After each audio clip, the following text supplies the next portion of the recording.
When you travel across a bridge or an overpass, do you ever wonder if the bridge is safe or when it was last inspected? Fox 31's Franklin White did. He found out, and he connects you to that information in the special report, Still Standing.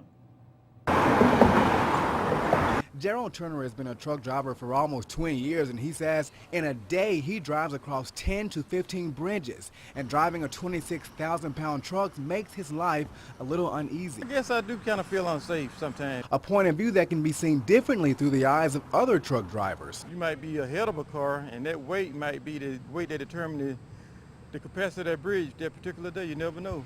Warren Mayette drives an 80,000-pound truck and has some different feelings on the way of the road. I've done it for so long, I just take it for granted that, the bridges are fine. The Georgia Department of Transportation says under federal guidelines, every 2 years inspectors check each bridge and rate them by what's called a sufficiency rating on a scale of 0 to 100. That score is reached from contributing factors such as how many lanes each bridge has, the average number of daily travel, and if the bridge was built over water. A 50 does not mean the bridge is going to collapse.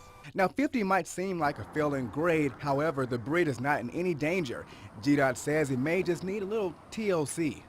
We just want to look at it and maybe have it on our radar to look at it more frequently. But there are some other factors that could add or subtract from that rating. Flooding is never a friend to a bridge. GDOT says bridges that have columns that sit in water always get the short end of the stick. So you've got to consider that in some of those floodings, all of the debris, trash, trees, limbs and all that pushes up against those columns that are in the water, those footings, it'll tend to scour them out underneath.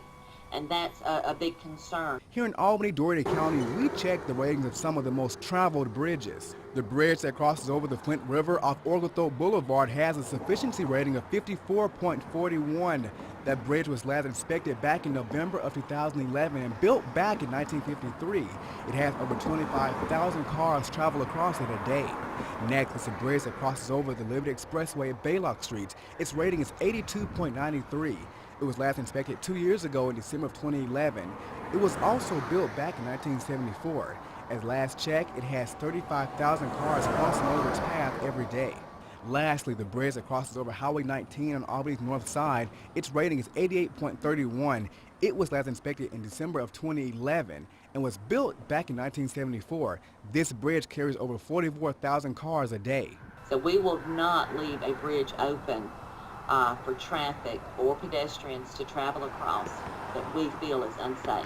GDOT says if a bridge gets a 40 or below sufficiency rating, that bridge will then go through a series of tests, and if all issues aren't worthy of being fixed, that bridge will be shut down.